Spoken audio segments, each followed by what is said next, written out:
Serikali ya kaunti ya Kisii nigegendete kwene kibuna gokinire birengo bya masomo ye magega yo gokine chibesa che chipasari kurwa chishiringi chimilioni 5 goika chimilioni 5 na ibira sekera ewode yere chishiringi chimilioni gwetani chimisato kaunti ngima kukwana chingeki cho kwena na chipasari me ye wodi yabugeko mu waziri wechisemia se kaunti ya Kisii Eric Miyenda nigatebiro no muroberio yo nigora chikoleta monchelia sebinyuro anena saborokiwa bali bakoruo chinka chitari kwenyara.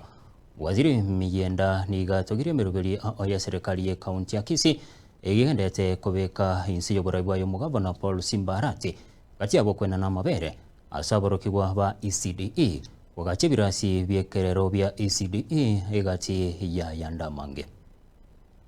Process is targeting 7 million Kenya shillings per ward, and that is totaling to 315 million for this financial year that we are that is being dispersed. What I want to say is that as a county, we have a number of programs that we are doing through His Excellency the Governor, Mheshimiwa Paul Simbarati. For example, in the ECD sector, the children in ECD are getting milk 3 days a week. That is Monday, Wednesday, and Friday.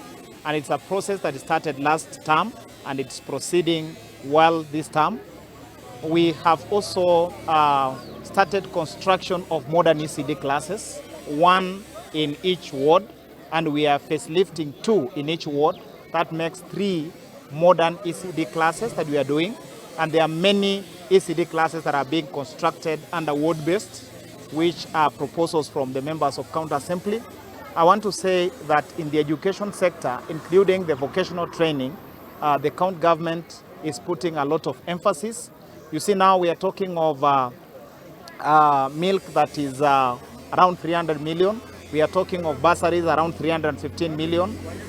You can see how His Excellency the Governor has put a lot of effort and emphasis in matters to do with education. My only advice to the parents, wherever they are, is that let them ensure that children are going to school. And even as we are giving these forms here, we are looking into the families that are vulnerable, the orphans, we have single parents, and the needy students. And the criteria for verification is very transparent. As you can see, we did not call a section of people here to pick forms.